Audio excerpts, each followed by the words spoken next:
I always tell people my name is Ethan Cole, but I never tell them who I became for her. You work too hard, Mark once said.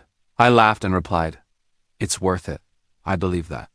Victoria Halle wasn't just my boss. She was my secret, my risk, my entire future. When she looked at me and said, I need you, I heard something else. I heard promise. I heard forever. I ignored how she never said my name in public. You're staying late again? She asked one night. For you, I said. She smiled without warmth. Good. I canceled birthdays, missed calls, and lost friends. You don't exist anymore, my sister warned. I told her, I'm building something. What I meant was I was building Victoria. She praised my work, never my loyalty. You're efficient, she said, not kind. I accepted it like love. Daniel Reed arrived like a joke I pretended not to hear. I'm Daniel, he said, shaking my hand too confidently. Victoria says you're the backbone here, I smiled. Glad to help. Inside, something tightened. He laughed easily with her. You're impossible, she told him, smiling the way she never did with me. It's nothing.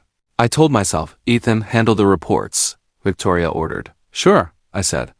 Daniel leaned close and whispered, she relies on you. I nodded, pretending that was enough. When I asked, am I doing okay? Victoria replied, don't be emotional. That word hurt more than anger. I wanted reassurance. She wanted results. Late one night, I asked, what are we? She didn't look up. Don't complicate things. I stood there, silent, feeling small. Daniel walked past and said, long day, huh? I forced a laugh. You get used to it. The truth was I was already tired. I saw the signs, the distance, the coldness. The way her phone never left her hand. I chose love over clarity. I tell myself now I was loyal. I was patient. I was blind. I mistook silence for trust and commands for care. Every warning was there, waiting. I just refused to listen. That night, Mark called again. You sound empty, he said. I replied, I'm fine. He sighed. She's using you. I snapped. You don't know her. I defended her like a habit. At work the next morning, Victoria said, Daniel will be joining meetings now. I nodded. Daniel smiled at me and said, hope you don't mind. I said, of course not. My chest burned. During lunch, I asked her quietly, are we okay? She answered, why are you always insecure? That word followed me all day. When Daniel joked, guess I'm learning from the best, she laughed. I said nothing. I watched everything shift inch by inch. You trust me, right? She once asked. I answered without hesitation, always. She didn't say it back. That was the moment I should have walked away. Instead, I stayed, convincing myself love meant endurance. I stand here now, admitting the truth I avoided. Loving her felt powerful, but it hollowed me out. Every choice I made was already bending toward pain, and I walked forward anyway, believing sacrifice was the same thing as devotion. I was wrong. I was reviewing contracts when Victoria said, Ethan, schedule a dinner tonight. I asked, for who? She replied, Daniel. He exceeded expectations. I froze and said, I can book it. She added, make it nice. I forced a smile and asked, should I join? She looked up and said, why would you? That answer stayed inside my chest. I said, understood, and walked away feeling small. At my desk, Mark whispered, you okay? I lied. Just busy. Daniel passed by and said, did she tell you? I asked. Tell me what? He smiled. Dinner. I nodded. Enjoy. Inside, my thoughts screamed that this was wrong. Later, I called Victoria and said, this feels strange. She replied, you're overthinking. I said, it hurts. She sighed. Don't make this personal. That night, I stayed late. As I left, I heard her voice behind a door. She laughed softly and said, I know, Daniel. I stopped breathing. She continued, he'll arrange everything. Silence followed, then laughter again, warm and free. I walked out into the cold. At home, I stared at my phone. I wanted to text her. IDN single quotes T. I finally admitted the truth. I was never chosen. I was used. I sat alone and whispered, this is where everything breaks. Later that night, Mark called me. He said, you sound off. I replied, I'm tired. He asked, did something happen? I said, Victoria asked me to plan Daniel's dinner. Mark paused and said, that's not normal. I defended her. It's work, he answered. Ethan, listen to yourself. I stayed silent. My phone lit up. It was Victoria, she texted. Did you book it? I typed, yes, she sent. Good. Nothing else. I felt invisible. I opened old messages, searching for warmth. There was none. I whispered, I gave you everything. The room felt empty. I realized love shouldn't feel like this. That order wasn't small. It was the line I crossed without knowing. I lay on my bed, staring at the ceiling. I told myself, tomorrow will be different. But deep down, I knew it wouldn't. That night, my loyalty cracked. I just didn't hear it break yet. I stood up and said, get a grip. My reflection looked back at me. I asked it, why are you still here? No answer came. I checked the reservation details again. Daniel's name was there, shining. Mine was nowhere. I laughed once, bitter and sharp. I said, you played yourself. The silence agreed. I sat back down and waited for sleep. It didn't come. Instead, memories talked. Victoria saying, be patient. Victoria saying, you're useful. Never, I need you. I covered my face and breathed. I admitted, this hurts more than I thought. Outside, the city moved on. Inside, I stayed stuck. I understood then. This order wasn't about dinner. It was about replacing me. That truth settled heavy. I didn't cry, I just felt numb. And that numbness scared me most. I whispered, something just changed. The room didn't answer, but my heart already knew. I sat there longer, listening to nothing. That silence marked the end of who I was. I didn't know it yet, but everything after would hurt differently. And this was only the beginning of that pain. I stayed awake until morning. Alone with my thoughts. Nothing changed. I told myself I wasn't following them. I said, I'm just driving. My hand still turned the wheel toward the restaurant. I parked across the street and whispered, just one look. Through the window, I saw Victoria laughing. I had never heard that sound with me. Daniel leaned close and said something. She touched his arm. My chest tightened. I said, this isn't real. I stayed anyway. A voice broke my stare. Ethan? I looked up and saw Lena Brooks holding a tray. Lena, I said quietly. She frowned. You look terrible. I'm fine, I replied. She glanced at the window. Are they? It's none of my business, I said too fast. She said, you don't have to sit alone. I do, I answered. Inside, Victoria laughed again. Daniel raised his glass. I looked down. Lena returned with water. You're shaking, she said. I'm cold, I lied. She said softly, you don't have to stay. I need to, I replied. The door opened. Victoria stepped outside and saw me. Her smile vanished. She walked over and said, what are you doing here? I was nearby, I said. She crossed her arms. This is inappropriate, I asked. Is it? She said, you're imagining things.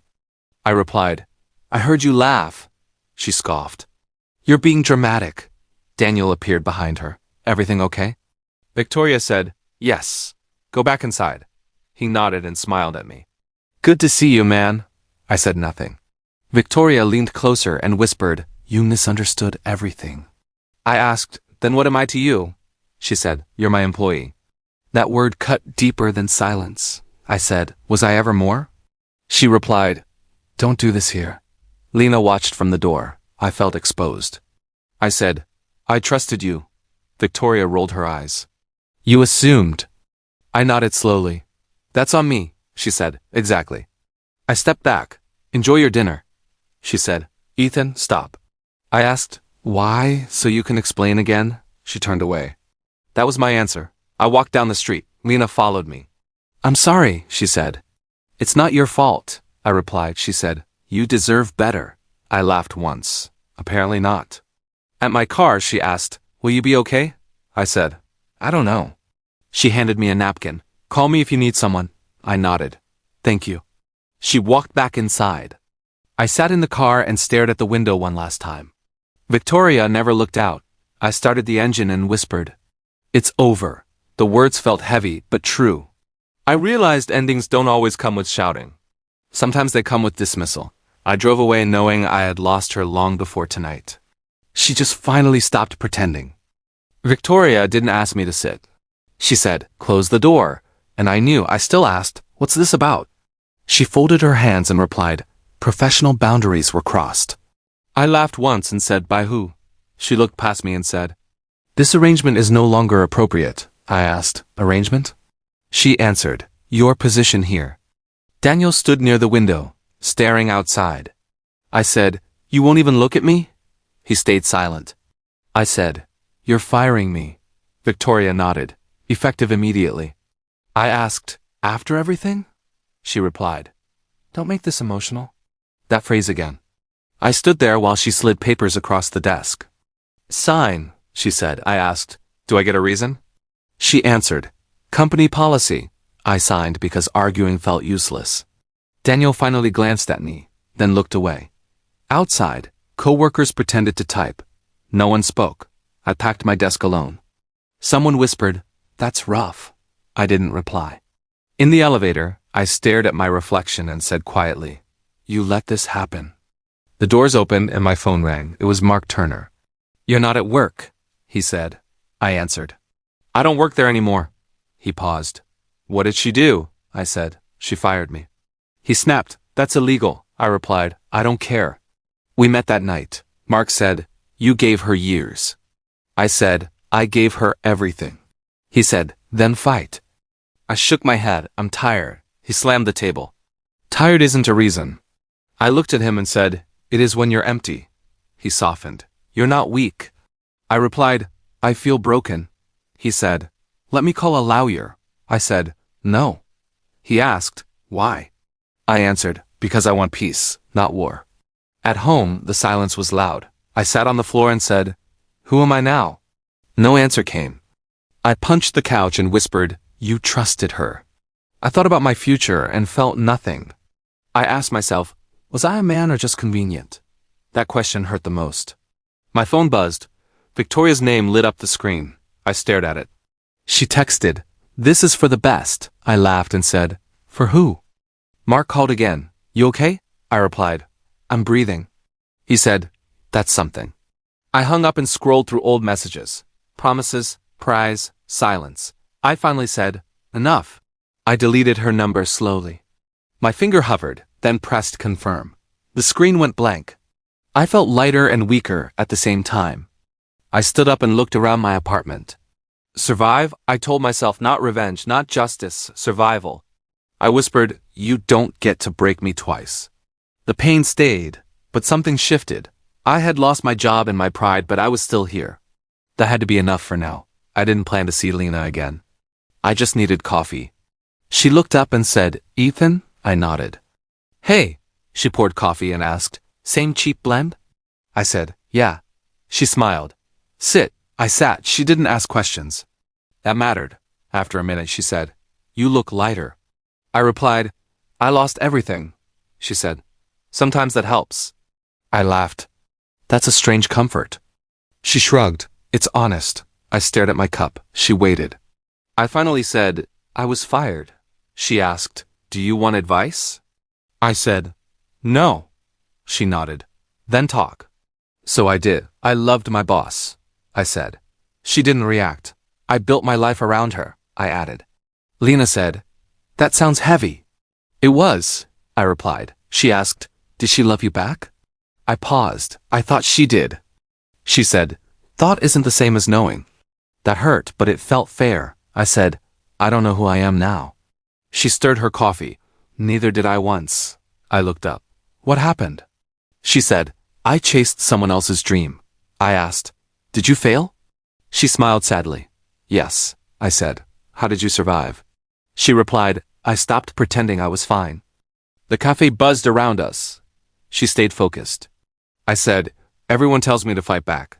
She asked, "Do you want to?" I shook my head. "I'm tired." She nodded. "Then rest." I said, "I feel weak." She replied, "You're healing." I told her things I hadn't told Mark. "I feel ashamed." She said, "For loving?" I answered, "For staying." She leaned closer. "Staying means you hoped." I swallowed. "Hope ruined me," she said. "Hope didn't. The wrong person did." Silence settled. It wasn't awkward. I said, "You're not trying to fix me." She smiled. "That's your job." I asked, "Why are you being kind?" She replied, "Because someone once listened to me." I nodded slowly. I said, "I don't know who I am without her." She didn't rush. She said, "Then this is where you start." That sentence landed hard. I repeated it. "Start." She smiled. "Exactly." When I stood to leave, she said, You can come back anytime, I replied. I might. She said, no pressure. Outside, the air felt cooler. I walked home thinking about her words. I felt empty but not broken. For the first time in weeks, the silence didn't scare me. It felt like space. And maybe space was what I needed to breathe again. I started calling myself a freelancer because it sounded better than unemployed. Mark said, it's temporary. I replied, everything is. He sent me contacts and said, call them. I called, most said no. One said, we'll see. I thanked him like he saved my life. Mark laughed. Small wins, he said. I repeated that phrase all day. Lena texted, did you eat? I replied, coffee counts. She answered, no, it doesn't. I smiled and ate noodles. At night, my finger hovered over Victoria's name online. I whispered, don't. I closed the app. I opened it again. I said, stop. I threw the phone on the bed. My chest hurt. I told myself, control is progress. It felt stupid. It worked. Mark called and said, people are talking. I asked, about what? He said, Daniel's moving up fast. I waited for anger. Nothing came. That's it, Mark asked. I said, I don't care. He replied, you sure? I said, I think I'm just tired of caring. Lena met me between shifts. She asked, how's work? I said, I earned $50. She smiled wide. That's dinner, I laughed. Barely. She said, you did that. Her words stayed with me. I got rejected again that afternoon. The email said, not a good fit. I said out loud, neither were they. It surprised me. I felt proud for 5 seconds. That was new. I sent another pitch. I didn't wait by the inbox. That night, Mark said, you're changing. I asked, better or worse? He said, stronger. I answered, I don't feel strong. He replied, you don't need to feel it. Lena called later. Did you stalk her? I sighed, no. She said, good. I asked, why do you care? She replied, because I see you trying. I said, trying feels slow. She said, so does healing. I looked around my apartment. It was still empty, but it felt mine. I fixed a broken chair instead of buying one. I said, this works. I cooked instead of ordering. I burned it and laughed. Still counts, I told myself. Another client replied, yes. I whispered, thank you. No one heard. That was okay. I realized something then. I hadn't thought about what Victoria would think all day. That scared me. Then it didn't. I felt free and sad at the same time. Mark texted, proud of you. Lena texted, get some sleep. I replied to both. Before bed, I checked my balance. It wasn't much. I said, enough for now. I lay down and felt the ache still there, but quieter. I told myself, you're rebuilding. No one applauded. No one noticed. That made it real. I closed my eyes and said, I'm more than what she approved. The words felt strange, but true. For the first time, my worth didn't belong to someone else. It belonged to the work I showed up for, even when it hurt. That had to be enough today. I ran into Claire outside a cafe. Ethan? She said. I said, Claire. She hesitated, then asked, have you heard about Victoria? I shook my head. She leaned closer. Clients are leaving. Daniel's mistakes are costing her a fortune. I said, really? She nodded. It's messy. I laughed quietly. Sounds like chaos. She said, don't look so pleased. I replied, I'm not. She stared. You're smiling. I said, I'm observing. She frowned. Observation doesn't look like this.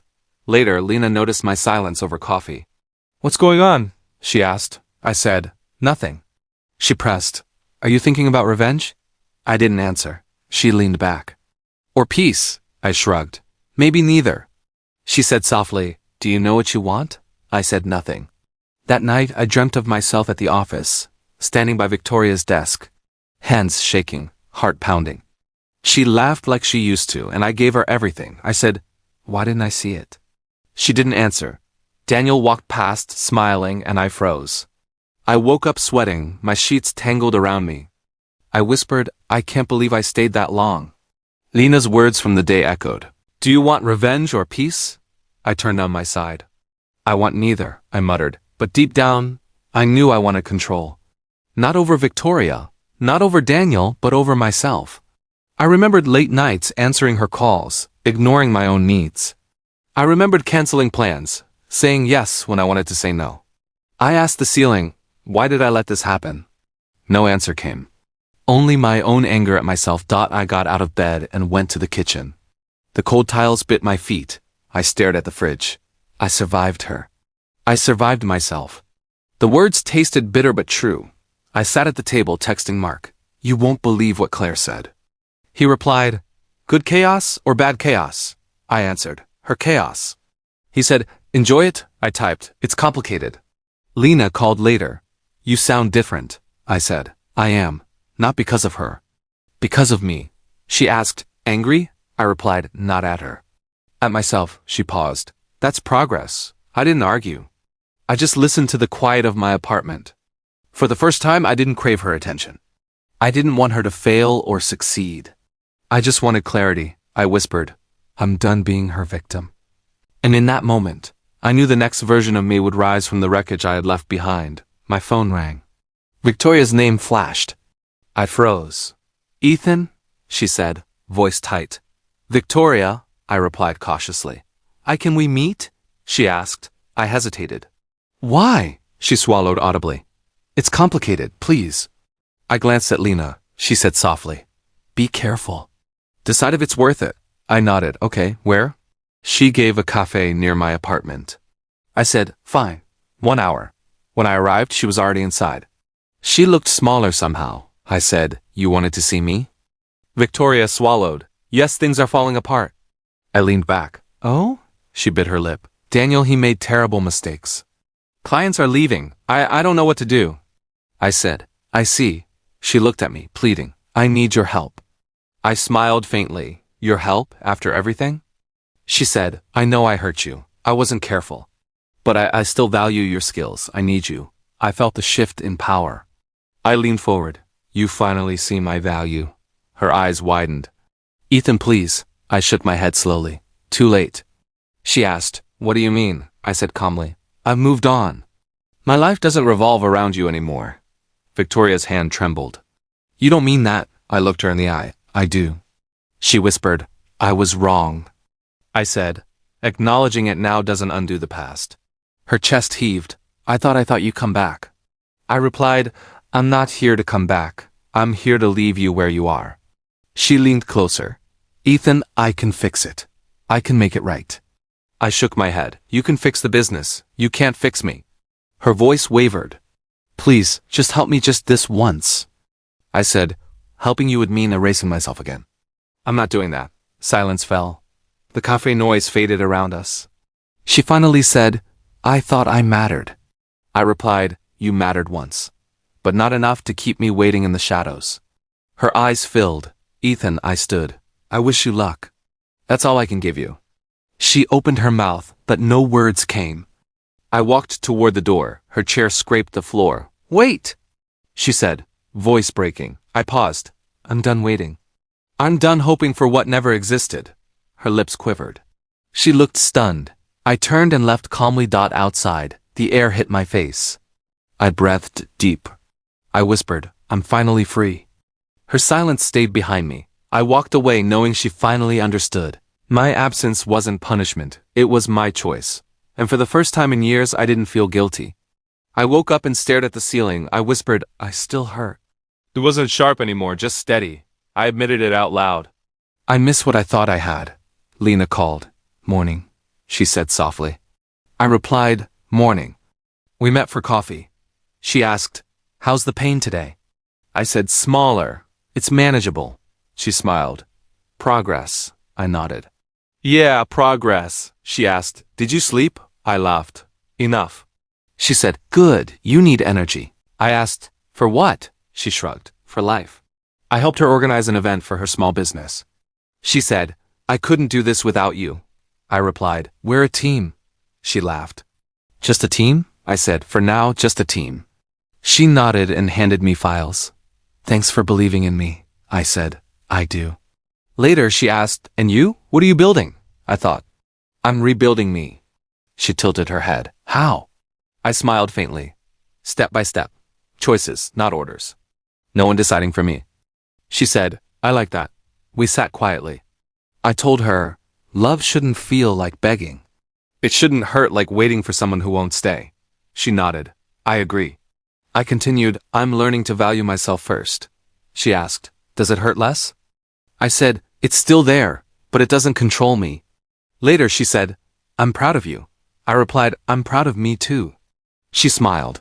That's the right start, I nodded. It feels honest, I told her. I realized revenge isn't my path. My future isn't theirs, it's mine. She asked, and choice? I said firmly, choice. Every step, every decision mine. We worked together in silence for a while. I moved papers, she organized plans. I said, this feels good. Simple, real, not a game. She nodded. It's real. I paused. I think I finally understand. Trust builds stronger than fear. Support lasts longer than desire. Patience beats waiting. She replied. And kindness? I said, kindness matters most. At the end of the day, I walked home slowly. I whispered, I'm not the man I was. I smiled faintly. I'm better, stronger, free. I called Mark. I made a choice, I said. He laughed. Finally. I replied, it wasn't easy. He said, nothing worth it ever is. I smiled. Exactly. Before bed, I sent Lena a message. Thanks for today. She replied, always. I stared at the phone. I whispered, this is what life should feel like. And for the first time in a long time, I meant it. I was scrolling through my phone when the news hit. Victoria's company was failing publicly. Headlines screamed about clients leaving, lawsuits, and mounting debts. I sat back and whispered, finally. Not loud, not triumphant, just calm. My phone buzzed. It was Victoria. I hesitated, then opened it. Her messages filled the screen. Ethan, I'm sorry, I was wrong. Please forgive me, I didn't see what I had. I read them slowly. I betrayed you, I didn't value you. I need your help. I didn't reply, I didn't delete, I just read. The words weren't for me anymore, they were for her own guilt. I whispered, I survived you. Later, Mark called. You saw the news? I said, I did. He asked, any reaction? I laughed softly. It's over. That's all that matters. He said, you're not celebrating? I replied, why would I? Karma doesn't need a party. Daniel's name came up next. Apparently he'd vanished. No explanation, no warning, I said quietly. Good riddance. Mark said, you sound free. I nodded. I am. I remembered all the late nights, the anxiety, the hope I poured into her. I thought I almost lost myself for this. I whispered, I didn't. The world seemed quieter that evening. I checked my messages again. Victoria kept sending text apologies, explanations, even promises she'd never keep. I read them one by one. I can't believe I let this happen. I miss you. I need you back. I scrolled to the end. Nothing stirred in me. Not anger. Not longing. Just peace. I called Lena. She's falling apart, I said. She asked softly, are you okay? I said, better than okay. I'm alive. She replied, that's what matters. I thought about every choice I made, staying, leaving, building myself, reclaiming my life. Every painful moment had led here. Not to revenge, not to schadenfreude, but to survival. Later, I sat on my balcony watching the city lights. My phone vibrated again. Another message from her. I stared at it and smiled faintly. Closure doesn't need confrontation, I whispered. Mark texted, want to grab coffee? I replied, yes. I put my phone down. The wind brushed my face. I inhaled deeply. I felt the weight lift off my shoulders. I whispered again. I survived her world collapsing. No celebration, no shouting. Just quiet. The justice of life catching up on its own. And for the first time in years, I felt truly untethered, free to choose myself. I leaned back in my chair and closed my eyes. I'm done chasing what never belonged to me, I said softly. The city hummed below, and I finally understood it wasn't about her falling. It was about me standing. I picked a small, quiet restaurant. Nothing fancy, just clean lights, warm wood, and the faint hum of conversations. Lena arrived, smiling. Ethan, you didn't tell me where we were going. I shrugged. I wanted it to be a surprise. She laughed softly.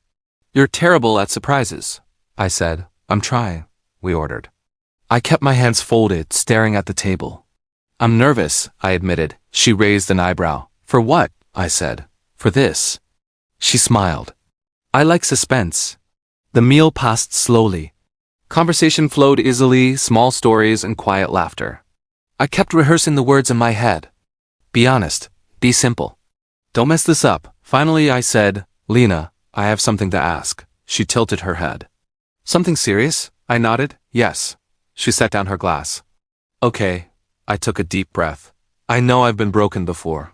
I know I've made mistakes, let people hurt me, and I've hurt myself along the way. But with you I feel safe. I feel seen. I feel like we're equal. And I don't want to waste another day without saying it. I paused, hands trembling slightly. Lena Brooks, will you marry me? She froze. I thought I'd scared her. Then her eyes shimmered. Ethan, she whispered. Tears formed. She smiled through them. Yes, of course I will. I exhaled, relief washing over me. I reached across the table and took her hand. I promise this won't be like before. No games, no fear, just us. She squeezed my hand. I believe you. I sat back and let the moment settle. The world outside continued, but here it felt like ours alone. I whispered, I never thought love could feel like this. She tilted her head. Like what? I said softly. Safe, equal, real. She laughed, a soft, genuine laugh. I like that. I thought about all the pain I'd endured, the betrayal, the humiliation, the nights I stayed awake staring at my phone, waiting for someone who never cared. I realized the irony. The same act that once broke me, dinner, trust, hope, now became the vessel for my rebirth. I said quietly, do you remember the first dinner I ever planned for her? She nodded. You looked miserable. I laughed. I was, but tonight I feel alive. She smiled and leaned closer. That's what love should do. The waiter brought dessert. I didn't care about the sweetness. This moment was enough. I looked at Lena and said, this is the start of everything. Not revenge, not regret, just us. She squeezed my hand again. Just us, she echoed. I felt a calm I hadn't known in years. My heart wasn't racing from fear or pain, it was steady, certain. I whispered, I survived the past, I survived her. And now I get to build a life I choose. Lena smiled and rested her head lightly on my shoulder. I held her close, feeling the warmth and certainty I had only dreamed of. I said softly, this is the life I want, with you. She whispered, and I want it too. The restaurant lights glowed softly around us. The dinner that once shattered me had returned as my sanctuary. I smiled, whispering one final thought to myself. I'm finally home. I sit here, coffee in hand, sunlight spilling across the table, thinking about everything. About Victoria. About Daniel. About the nights I stayed awake, heart racing, hoping for a call that never came. I whisper, I survived all of it. I remember the betrayal, sharp and unrelenting. I remember the laughter I overheard, the dinners I wasn't invited to, the humiliation of losing my job and pride. I thought I'd never heal. I thought revenge was the only way to feel alive again. But now I know better. Lena sits across from me, quietly organizing papers for her business. I ask, do you ever think about the past? She looks up, sometimes, but it doesn't control me. I nod. That's the difference, isn't it? Control. I've learned that peace is the real revenge. Not yelling, not exposing, not celebration. Just living. Just being untouchable by someone who once held your life in their hands. I whisper, I won by staying myself. I think about Victoria, not with hatred, not with bitterness. She was a chapter, not a villain, a teacher in the hardest way. I say it aloud, thank you for showing me what I don't want and what I deserve. Mark called yesterday. You're calm, he said. I laughed softly. I am. I finally get it. Power isn't in breaking someone else, it's in not letting anyone break you. Lena smiles at me. You've changed, I nod. I've learned boundaries. Respect, self-worth, and that the past only has power if I let it. She says softly, I'm glad you didn't let it. I say, me too. I remember staring at my phone when Victoria texted her apologies. I didn't reply, I didn't need to. That silence was louder than any confrontation. That silence was my freedom. I whisper, I'm untouchable now. Walking past the old office building today, I felt nothing. No longing, no resentment, just clarity. I said to myself, this was never theirs to take. It was mine to reclaim. I think of all the nights I questioned myself, my worth, my choices, my strength. I realize now those questions shaped me. They carved space for growth, for honesty, for love that doesn't ask, beg, or fear. I whisper, I'm proud of who I've become. I speak directly to you now, whoever is reading this. Don't mistake silence for weakness. Don't mistake forgiveness for submission. Protect yourself. Choose growth over bitterness. Stand firm. Set boundaries. Value your own life above anyone else's approval. You can survive betrayal, humiliation, heartbreak, and still rise stronger than before. I sip my coffee and look at Lena, at the light, at the quiet streets. I say softly, I didn't need revenge, I needed me, and I found myself. No one can control me again, not Victoria, not Daniel, not anyone. I am my own. I whisper one last time, I am free. The wind carries the city's hum past me. I walk forward, unhurried, steady. Every step is mine, every choice is mine. The past watches, powerless, as I move into the life I choose. And that, I realize, is victory, not over them, but over the man I once was, the man who let someone else decide his worth. I smile faintly. This is how you win, not by destroying. By becoming untouchable. I take a deep breath, the sunlight warming my face. I whisper, I am whole, I am alive, I am free. And I walk on.